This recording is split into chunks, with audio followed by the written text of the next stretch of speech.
hidup Nabi ini, dia akan menjadi apa yang disebut sebagai sirah. Sirah maknanya bukan sekadar satu tarikh, bukan sekadar sejarah, tetapi sirah ialah menjadi suatu perjalanan hidup.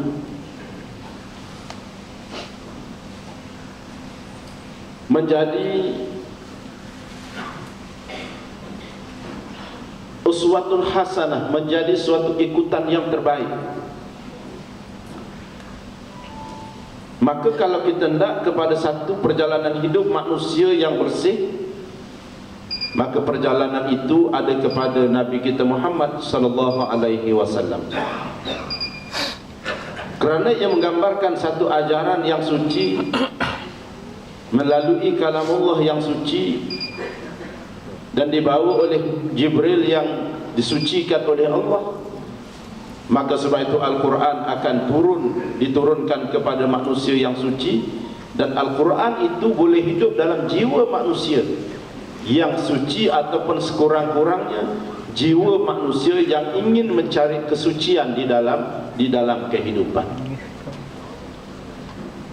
Sebab itu Al-Quran ini tidak boleh bersarang dalam jiwa manusia yang penuh.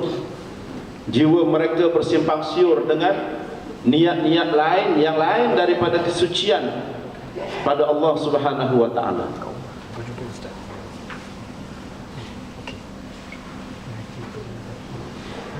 Bacalah Al-Quran macam mana pun, pengajaran Al-Quran itu tidak akan dapat hidup kalau yang membaca Al-Quran itu ialah manusia yang jiwanya tidak berharap untuk meletakkan diri dan jiwanya hidup dalam perjalanan yang dilalui, yang ditunjukkan oleh baginda sallallahu alaihi wasallam. Sebab itu kita baru sahaja, kalau kita ambillah apa sahaja akhlak, terutama akhlak kita dengan Allah Subhanahu wa taala, kita baru sahaja selesai menyambut Aidil Adha, Raya Korban. Dalam Al-Quran ini Allah Subhanahu wa taala letakkan antaranya perintah korban itu melalui satu surah yang paling pendek dalam Al-Quran, surah Al-Kautsar. Jarang sekali imam nak baca surah ini dalam sembahyang, kecuali kalau imam sakit perut baru dia baca surah Inna a'tainakal kautsar fasalli li rabbika wanhar inna syani'aka huwal abtar. Allah Subhanahu wa taala dalam ayat ini menyebut,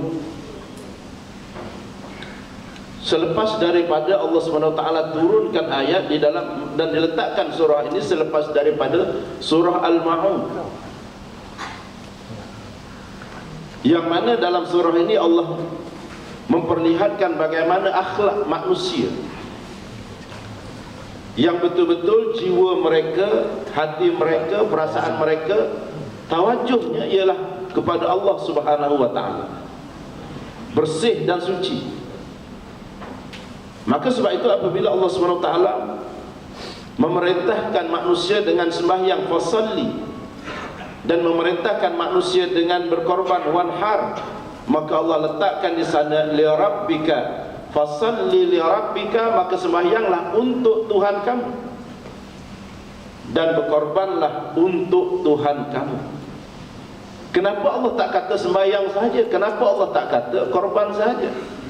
Kenapa Allah nak letak pula idafat, dia nak letak sandaran, ialah untuk Tuhan kamu? Kerana di dalam surah Al-Ma'un Allah SWT menggambarkan manusia, dia juga sembahyang, dia juga beramal, tetapi amalannya tidak li rabbik, tidak untuk Tuhan. Sebab itu dia tidak berakhlak kepada Allah Subhanahu wa taala. Maka di sini tuan-tuan sekalian, yang kita nak menyebut tentang soal amalan, soal akhlak yang nak kaitkan dengan Al-Quran itu, ialah satu akhlak yang luhur, yang lahir daripada jiwa manusia yang suci, yang bersih. Yang disebut kesucian dan kebersihan itu ialah apabila kehendak jiwanya, fokus jiwanya semata-mata untuk dihadapkan kepada Allah Subhanahu wa taala. Walaupun ada kecacatan, walaupun ada kekurangan, tetapi dia bersungguh-sungguh untuk menyerahkan seluruh jiwa raganya, amalannya, akhlaknya untuk dinilai oleh Allah Subhanahu wa taala. Sebab itu dalam surah Al-Ma'unah ada juga orang yang sembahyang fawailul lil musallin, tetapi sembahyangnya tidak untuk Allah. Pertama sekali dia lalai, yang kedua yuraun, dia riak, dia menunjuk-nunjuk. Nak riak dalam amalan ni mudah ya, bukan bayar sangat. Sebab itu ada sedikit perasaan riak dalam hati kita dengan amalan kita, menyebabkan Allah tidak menerima kerana kerosakan akhlak kita dengan Allah Subhanahu wa taala. Kadang-kadang orang telefon kita tengah sembahyang, kena pula tengah sembahyang duha. Anak yang jawab telefon, bila anak jawab telefon, dia kata abah tak ada, abah tengah sembahyang. Bila kita dengar anak jawab abah tengah sembahyang tu, kita rasa seronok. Oh, orang tahu aku sembahyang. Tu kelak masa depan.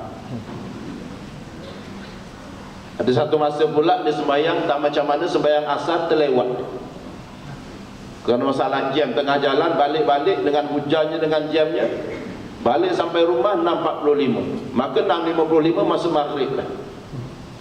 Pukul 7 masuk maghrib, 6.50 baru sampai rumah, terus sembahyang asar. Orang telefon pula, anak pula jawab, abah mana? Abah sembahyang asar. Allah, mampu aku kali ini. Kenapa nak mampu pula kali ni? Kita tak usah kira manusia, kita kira kita dengan Allah Subhanahu wa taala. Itulah baginda sallallahu alaihi wasallam yang meletakkan amalan itu li rabbik, berakhlak dengan Allah Subhanahu wa taala. Kadang kita jenis tak boleh, kalau tak boleh nak cerita amalan kita. Kadang kawan tanya, malam tadi hujan kan? Oh, betul lah malam tadi. Habis saja saya pergi salam sembahyang tahajud tu hujan, dia kata. Nak kait juga dengan sembahyang tahajud. Apa maksudnya? Nak cerita dia malam tadi bangun sembahyang tahajud, itu yang sebenarnya. Timbul ria. Sebab itu tuan-tuan sekalian, kalau ada jiwa macam ni, Al-Quran tak boleh hidup. Sebab Al-Quran yang maha suci ni akan hidup dalam jiwa manusia yang suci, atau sekurang-kurangnya yang bersungguh-sungguh nak mencari kesucian dalam kehidupan, walaupun dia ada melakukan kesalahan, kesilapan dia dengan Allah Subhanahu wa taala. Maka disinilah yang nak disebut bagaimana Nabi yang disucikan oleh Allah untuk mewakili seluruh manusia, yang di sanalah fokus kepada seluruh pribadi, akhlak mulia ada kepada Nabi kita Muhammad sallallahu alaihi wasallam. Maka dalam kita bercakap tentang beramal, berakhlak dengan Al-Quran ini, Al-Quran juga waktu yang sama membentang tentang akhlak-akhlak manusia-manusia yang pernah dimurkai oleh Allah, manusia yang pernah diazab oleh Allah dalam sepanjang sejarah yang lalu.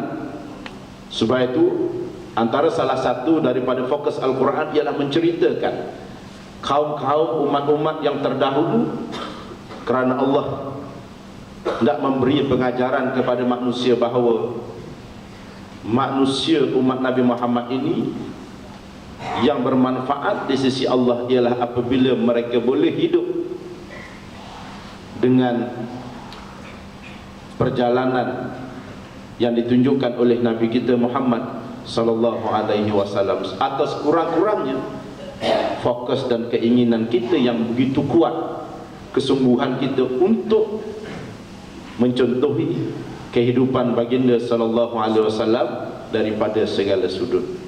Jadi tuan-tuan sekalian, itu boleh jadi jawapan yang sebelum akan diulas pula oleh saudara pengurusi kita, dan moga-moga yang sedikit ini memberi manfaat kepada saya dan juga kepada tuan-tuan sekalian.